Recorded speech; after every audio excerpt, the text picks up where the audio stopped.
Good evening. This is Full-Time Gooners, and we are a bit of a depressed sort of bunch at the moment, myself and Sam. How you doing, Sam? Evening all, how are you, Mems? Good? Yeah, it would have been better if we would have won that, mate, to be honest with you. But yeah, a bit down, mate, bit down. Joining us also is on his way. He's a gentleman called Asif. He's a Man United fan, and I'm sure he's going to be full of beans to rub salt in the wounds. And I thought it would be a good idea to have yourself, Sam, and a Man United fan on the show to debate and see different sides of the spectrum, so to speak. But yeah, now we've lost, it doesn't seem like a good idea. So we'll see how that goes, eh? So, Sam, full time, Arsenal 1, Man United 3. Slow start, wasn't it, mate? Two quick goals from United. Alexis Sanchez and Jesse Lingard. We pulled one back just before half time. Bamyam got the goal just before half time. And at second half, I thought we started quite well. You know, it was a decent save from Romero, from Aaron Ramsey's header. And United punished us on the counter attack, and it was game over, mate. What's your thoughts on the game, Sam? Yeah, yeah, very disappointed, Mems. I've got to be honest with you. I, you know, the game started off. I wasn't particularly over the moon with the team selection from the manager today, to be honest with you.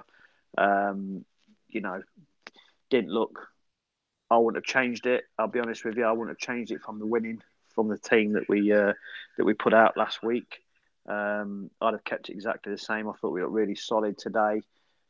We just looked a little bit out of energy. We just looked a little bit like we weren't 100% confident in what we were doing today. We started quite well first sort of 10, 15 minutes. Then they just came into it and just smashed us with two quick goals. I thought Aubameyang sort of scored just before half time. I was thinking, cool, yeah, nice one. Scored before half time. Great time to score. We'll come out in second half like we have been all season, all guns blazing, screw two or three and might get back into it. But it just sort of never really happened. We didn't look really that threatening today. The second half was, apart from the first 5 or 10 minutes again in that second half, I didn't think we looked particularly brilliant today. It Yeah. was a bit of a poor performance, mate. To be honest, I know the injuries sort of didn't help, and More injuries, Sam. More yeah, injuries. the more injuries, We've and now got the Socrates, who's picked up what looked like an yeah, ankle injury, and it looked like Koscielny got a bit of a and nasty kick on the jaw. That's the two more centre backs that are out injured. It seems like we're yeah, cursed on injuries at the moment, mate. it does, mate. And it was a bit. I thought sort of. It almost felt like when Socrates went off, the whole team sort of got deflated a little bit. Mm. Sort of the morale sort of went down a bit. But you know, when things like that happen, you have to get over these. You have to get over these adversity. You know, you have to sort of push through it. But you know, let's be honest, it wasn't a brilliant performance. If we'll go through the team in a bit, I'm sure, and sort of pick out where we thought we were good and where Yeah, we were bad. But let's it let's was let's do. generally poor, mate. To be Yeah. honest. What I mean, you touched on it, Sam, about keeping the same starting team that Yeah. played very well against Chelsea. He did mix it up a bit today. He's Mm, obviously changed the goalkeeper. Check's coming for Leno. Obviously, Bellerin's injured, and we've had to play Maitland-Niles at right back. yeah. He's kept Socrates and Koscielny and Kolasinac at the back, but he's changed the midfield shape a bit. I mean, against Chelsea, we played the three narrow in midfield, didn't we? With Mm, Guendouzi, Xhaka, and Torreira. Today he's mixed it up a little bit. He's played Torreira and Xhaka, but what he's done is he's played Ramsey and he's played Alex Iwobi, and he looked like yeah. Iwobi was more on the left, and it looks like to me Yeah. Aubameyang was operating on the right, Yeah. and Lacazette was up top on his own, and the shape was completely different to what Mm, it was against Chelsea. And I like the shape against Chelsea, and I couldn't really, for the life of me, understand why you would change it. I mean, I find you want to bring players in, you want to mix it up a little bit, but at least keep the yeah. shape. Yeah, I totally agree, man. To be honest with you, I think as I said to you, sort of where we were talking last week, I don't think he still doesn't know what his best team is. I know he likes to, change formations, and I get that and adapt. But we've played well. We've beat Chelsea. We've played well in that. Why didn't we keep that formation? Maybe swap the personnel about a bit. I didn't think that suited us today at all. I personally think the manager got the tactics wrong today. The formation was wrong. A couple of the players were wrong. Just, just pretty much everything about the performance. The crowd was pretty flat. I've got a big issue with playing Petr Cech. He's announced he's retiring, Mm, yet we know he's retiring, he's going, yet we've sent out our number three goalkeeper on loan to Reading. What good is that going to do? yeah. We know he's going. We keep him about the club for his experience, etc. For the rest of the season. But why don't we give Martinez a go? If he's being low down, he's clearly not good enough, and he's clearly not going to pay for us next year. Mm.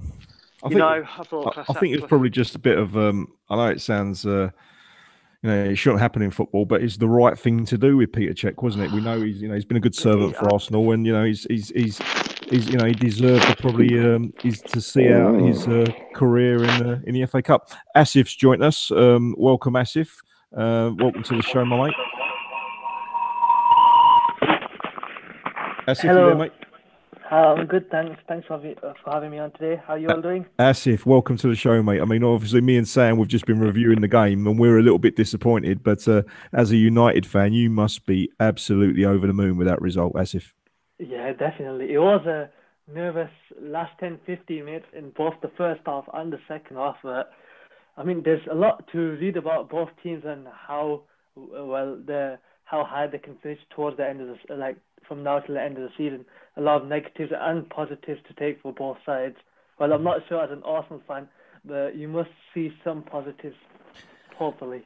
We can see a few positives, Asif, but to be honest with you, we expected more. I mean, me and Sam, we were just saying that, after beating Chelsea this weekend and the formation and the performance we put on against Chelsea, it looked like a completely different side. I mean, we was expecting more today, at home, the Emirates and the FA Cup. We was expecting a bit more today, but full credit to United. I mean, you started very, very well. You hit us with two quick blows. Alexis Sanchez getting a vital first goal. And then Lingard, the player that seems to wind us Arsenal fans up so much, got the second. We got one just before half time, but then in the second half, Pogba was pulling the strings and you was all over us on the counter attack, mate. I mean, it seems like to me, Asif, is that since Solskjaer's come in, the players are playing with a lot more freedom. I mean, as a United fan, where do you think? Obviously, it's changed with the Mourinho era, and now it's 8 wins in a row for Solskjaer. What's been a telling factor?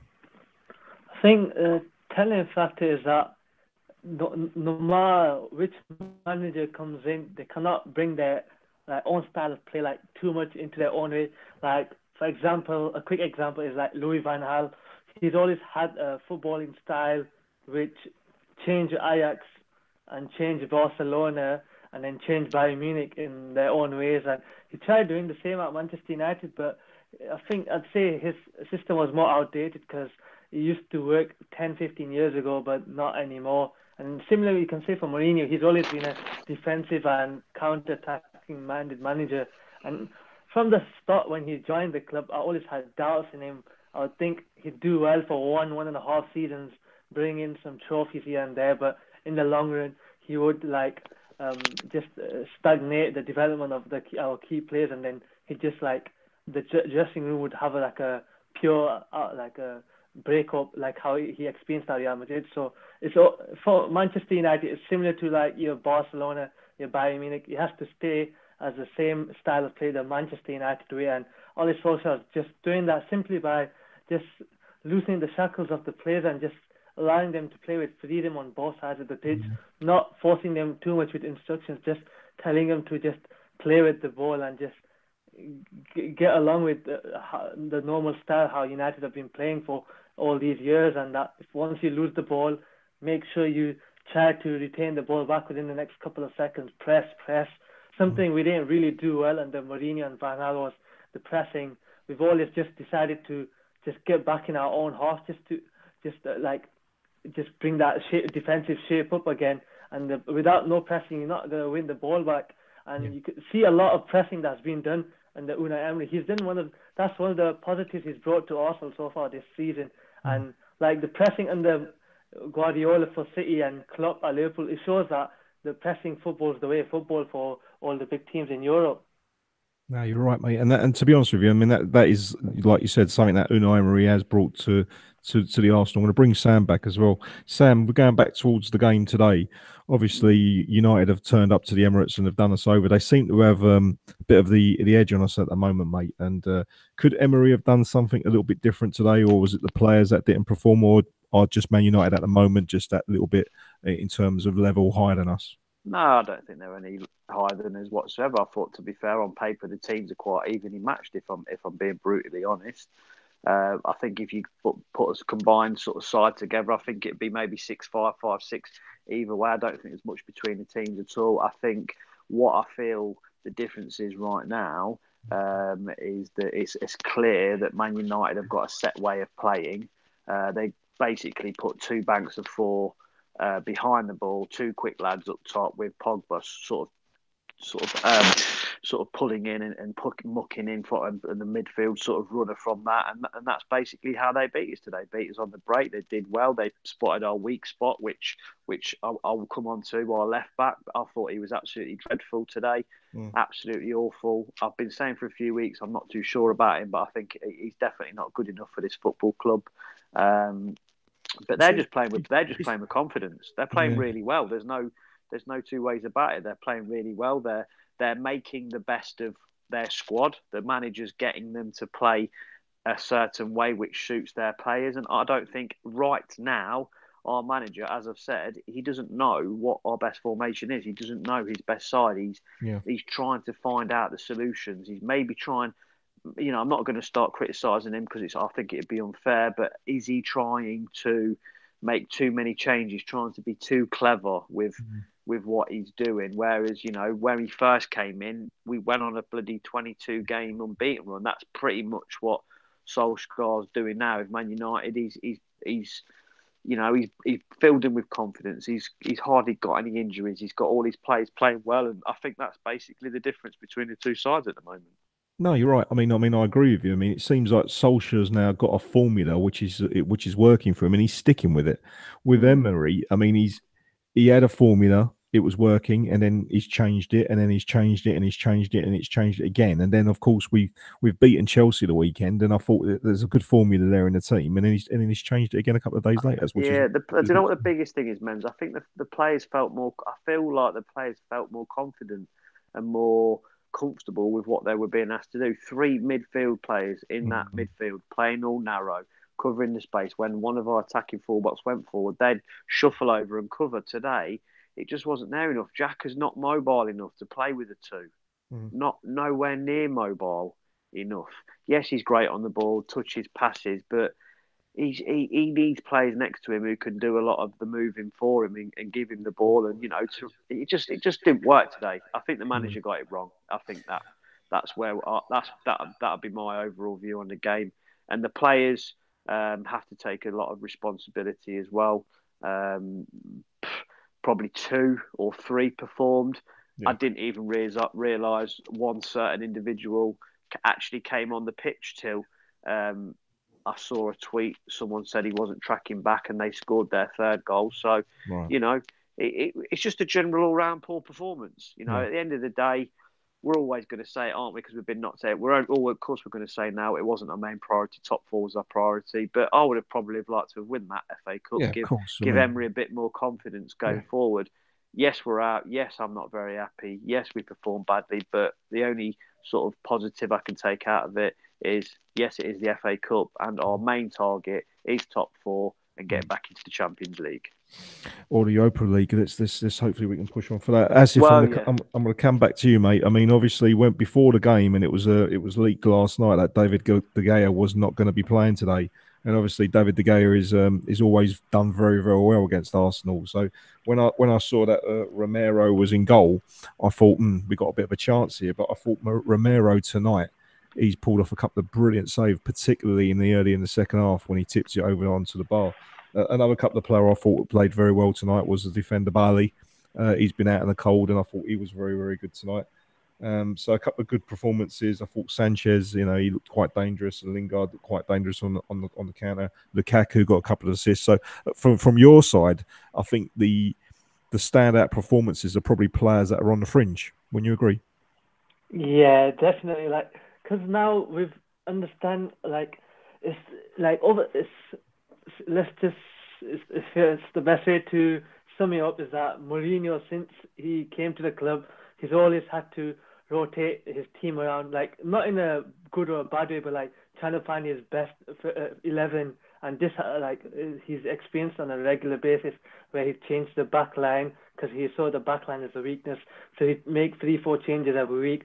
Whilst Solskjaer's just found some consistency with the team, and he now knows who his best three midfielders of Matic, Pogba, Herrera, and now he's able to use the attackers, and he's helped them a lot within the regarding to the end product.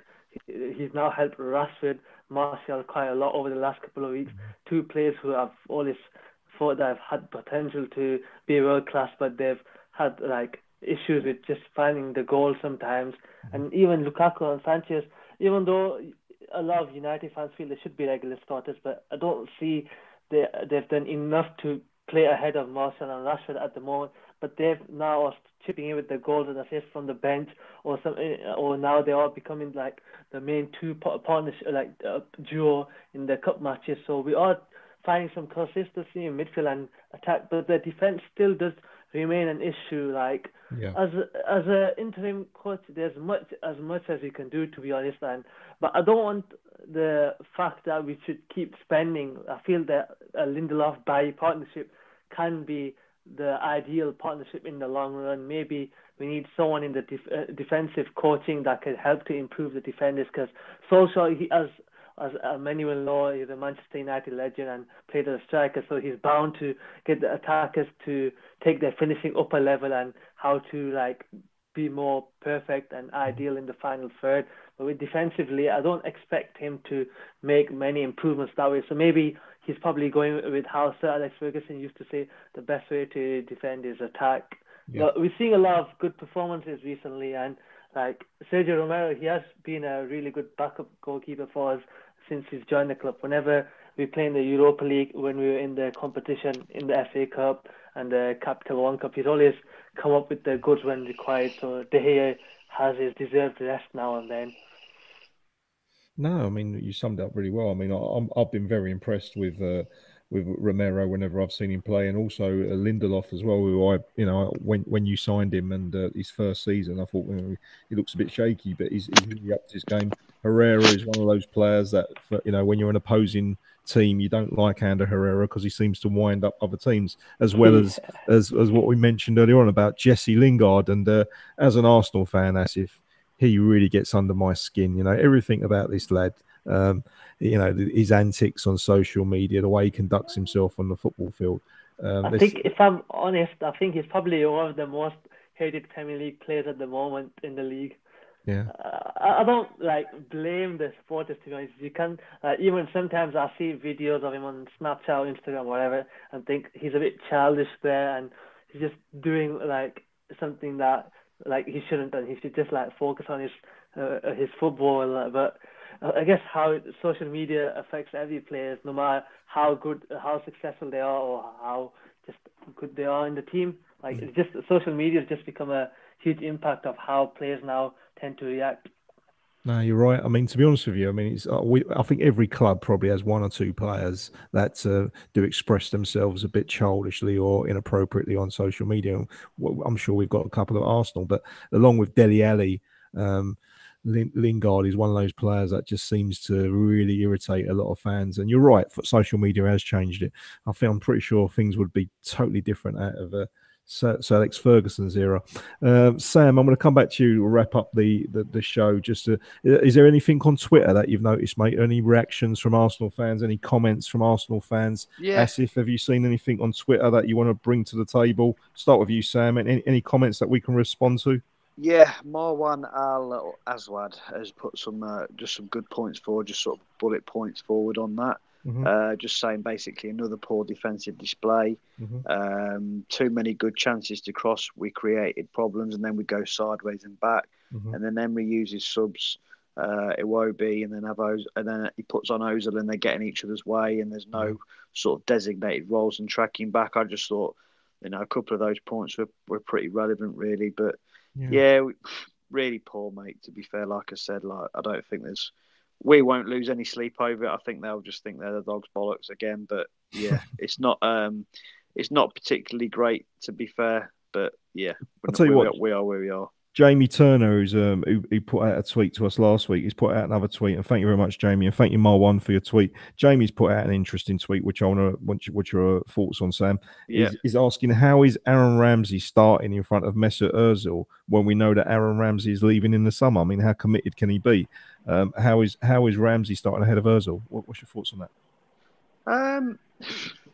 I don't think either of them should be starting, to be honest with you. I think he came on today, Mr. Mesut Ozil, and I thought he was disgraceful, to be honest with you. Wow. At least I think the difference is why Ramsey starts is because he tries, doesn't he? He puts his effort in and he tries. Ozil's just got the manner of a man who doesn't really care. Mm-hmm. He's got his contract. He's got what he wants. We won't be forcing him out, I don't believe. I think we're stuck with him. We either pay him and get rid of him, or we sell him. There's no one in the world that's going to be stupid enough to pay him £350,000 a week. I don't think he's worth anywhere near that. Maybe 100, maybe 80, 90, whatever. He's done well for us. Well, he's not done particularly well for us. But I just think his whole body language and demeanour today, if you've been given an opportunity to come on the pitch and prove yourself and prove the manager wrong that you should be starting, that isn't a performance of a man who cares deeply, in my opinion. Fair enough, mate. I mean, Asif, I want to come on to your views on this. Obviously, you're a Man United fan, but what's your opinion about the whole Mesut Ozil scenario at Arsenal? I mean, you've seen it in some capacity at United with Pogba, who wasn't really performing, big money spending, but now obviously a change of management, different approach, and he's really excelling. You're looking at Mesut Ozil, as Sam said, he's on big wages, and some fans think he's not delivering at the moment. And he's on the bench. I mean, what's your thoughts from a Man United perspective? I just wanted to go back to that tweet from one of the Arsenal supporters, and I'd like to say I think Ramsey was one of your best players today. Like, I think Aubameyang was a bit misused because he was playing on the right wing, while in the centre he'd like to run down the channels and make more space for Lacazette. But because Aubameyang played on the right wing, I feel that Lacazette was more isolated, and he was just easily marked down by Matic or Herrera or Bailly. So I think Ramsey still played good enough, considering that there wasn't really like a lot of like togetherness and more just like a lot of quick 1-2s, because like the ball was just like more on one pitch sometimes than the other side. I felt like in terms of shifting the ball from one side to the other, like how United were doing. I felt that it was just a bit hard for Ramsey to work around with, because Ramsey he used to play when like in his early years, if I remember well, he used to play very well as in a deep position. But now in recent years, because he's chipping in with the much needed goals and assists, he does tend to link up well with Aubameyang and Lacazette. Yeah. And looking back at Mesut Ozil, it's hard to say. Like, I've seen Unai Emery, like the way he manages and sets up his team, especially in at Sevilla, because I tend to watch La Liga on a regular basis. And I just don't think Mesut Ozil's the play that he'd like to see in his setup. Like, not like to see, but at the moment, Ozil's like the luxury player that Arsenal have, and it's not easy to put in a play whilst Unai Emery has that system where he wants players to have work rate and show that they can press and come up with their tackles and interceptions. Like, if you were to look at the stats, you'd probably see Iwobi and I'm probably assuming Aubameyang with a lot of interceptions and tackles, like in terms of retrieving the ball quickly once you lose possession. And although it's like, I'd say the game's just like the current football style is just leaving away from like Ozil's how he plays. Like, football just changes a lot. Like how football's running away from your Wenger and Mourinho, you could say, is running away from Ozil, where the players have to adapt more and just change their game around. Something that like maybe just Ozil's just so used to like how he's been playing, because the way he plays is made him successful at Real Madrid, and he's done it for Germany too. And then in the Premier League, you have to say it's like in terms of the football and how it's played at a quick level. And I think if Ozil wants to have one or two more good seasons in his footballing career, I'd say it'd be best to go to Italy, a slower league. It might be a bit more physical, but he'll have more time on the ball, and as long as he's like, if he goes to like Inter or Juventus, a team with good attacking options, then that would suit him really well. But I think that's how it sum me up. Like, if it's Arsenal, like trying to play it clever for the summer, you'd obviously the affection that most supporters have for Özil, you don't want to see him leave. You want to build your team around him. But at the time, you've got Lacazette and Aubameyang, so you need to like just maybe cash in on Özil and just look for someone. Otherwise you just feel that Özil just like earning a loads of money whilst not doing anything, just sitting on the bench. If I'm honest. Well, one thing I want to ask you about Asif as well is that obviously we did a deal last season where we've seen Alexis Sanchez go to United and we got Mkhitaryan in return. Mkhitaryan's been quite up and down over at Arsenal. Alexis Sanchez hasn't really lived up to the expectations of what United fans I think had for him, but he's popped up today for a goal. I mean, what's your stance on Alexis Sanchez at United? It's an interesting one because at the time we brought him, he was actually close to signing for City, and it was more of the board's decision to get him than Mourinho. So it always comes down with a lot of doubts when the board decides to buy the player than the manager, because nowadays people think the board knows best when it's the managers that tend to use the players on a regular basis, actually. But it's been hard with Sanchez. Like, he's picked up a lot of minor injuries, and that's kept him out, and it's prevented him from playing regular. And like, I don't want to come out with excuses and just criticize him under Mourinho, because I'd like to give the whole squad a clean slate like Ole has. And like, he came up with like a good performance, not the best, but a decent performance against Reading after coming back from injury, and he's done well today against Maitland-Niles. Is he a natural right back, or is he more of a right-sided mid? Maitland-Niles is more of a central midfield player for us, to be honest with you, Asif. And he played at Old Trafford last season. He was actually man of the match in centre midfield. He's a box-to-box midfield player with a good engine. He's not a right back. The problem we've got over at Arsenal at the moment is, at the moment, we've seemed to have so many injuries, particularly in defence, and we're struggling when we're fitting players in, and we've got Lichtsteiner and Jenkinson, but both haven't really sort of lived up to the expectations. So we played Maitland-Niles there, and I think Alexis really got the better of him today. You made some good points there, mate. I mean, I'm going to finish the show in a minute, lads. So, Asif, is there anything on Twitter that you've seen that you want to bring to the table? Sam, is there anything else that you've seen? Nothing that sticks out, just general comments, mate, really, just along the lines of just poor performance from us. Everyone's not happy, sort of slagging off, criticising. Mesut Ozil wasn't really playing on the pitch. Just poor performance from everyone. Few players. I do think it's harsh. The rest were poor. No, I'll take your point, mate, and thanks for bringing that to the table. I do think it's harsh, though, as everyone knows. I'm a big Mesut Ozil fan, but you know, to pick out a player that's come on for the last half an hour and blame him for the loss, I think is a bit harsh. But that's just my opinion, anyway. Asif, anything from a Man United perspective that you want to bring to the table? Anything that you've seen on Twitter or anything, mate? I think a lot of people are happy with how like we've got like. You can't say you got your Man United back, because obviously it's just only been 8 games, and Ole is many will feel that Ole is the perfect manager. But I've seen a lot that are saying that they're really happy with how United are back to scoring goals again, and it's just like in over the last final months under Mourinho, we did tend to like just scrape 3-5 shots on target and then just barely get the 1 or 2 goals, and even sometimes at Old Trafford we struggle. Even though I think it was only 4 or 5 shots on target today, but like the attacking intent was definitely there, and we just like looked dangerous whether it was in normal play or on the counter. You did look very, very dangerous. Everyone was just happy because some United fans, even myself, were a bit nervous because they have De Gea in the team, and considering that Arsenal's lineup was pretty strong. I'd say United was strong too, but we did like bring in have De Gea out rested, and then Martial, Rashford were options on the bench. But it did feel like the 3-4 rotations could have like maybe killed us if Arsenal were just like more like just direct with their possession, because they dominated possession really well. We did. I mean, Asif, I want to ask you one question, mate. Would you, yes or no, would you keep Solskjaer as your manager full time? hard to say, to be honest, but at the moment, I just want Pochettino in the summer, if I'm honest. I think all Arsenal fans want you to take Pochettino as well, to be honest with you.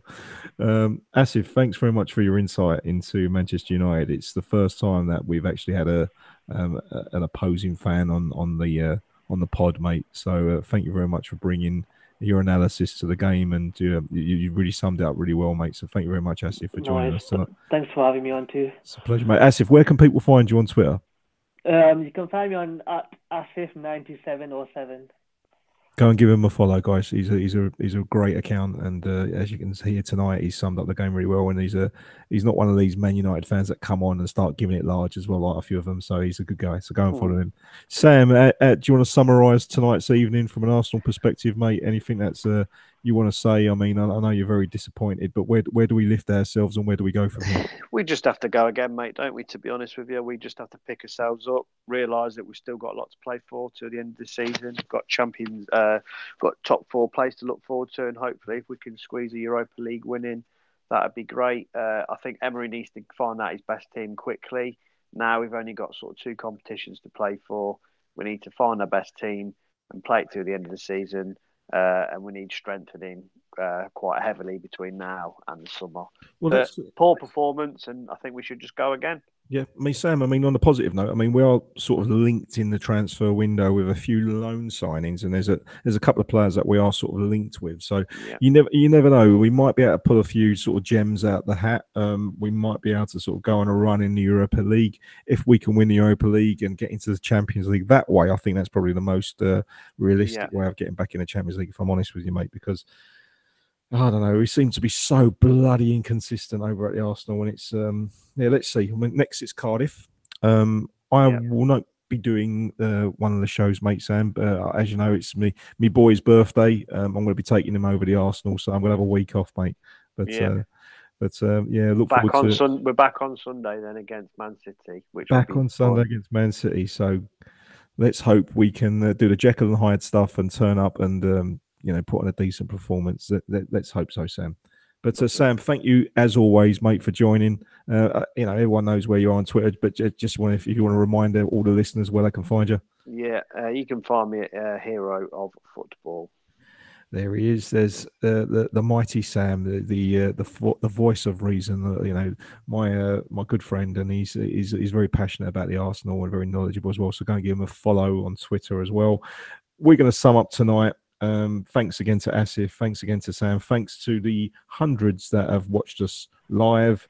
Thank you to Craig over at the Same Old Arsenal podcast, who has kindly hosted us tonight. One of the best podcasts out there. So keep following the Same Old Arsenal podcast. Craig's doing a great show with Lee Judges and Graham and Harry. It's one of the best Arsenal podcasts out there, so keep tuning into that. And also keep tuning into Full-Time Gooners. We're a new show. Basically, we're going to be coming at you at the end of every Arsenal game. We're going to be doing a quick analysis of the game, and we're going to be encouraging you to tweet us your views, and also you can send in your little videos of your reaction to the game as well, and we're going to retweet them and speak about them live on the show as well. So thank you very much for watching and tuning in tonight. We're going to say goodbye and enjoy the rest of the evening, and hopefully we can get back to winning ways against Cardiff and against Man City in the weekend. Until then, have a good night. Up the Arsenal. Peace out. Peace.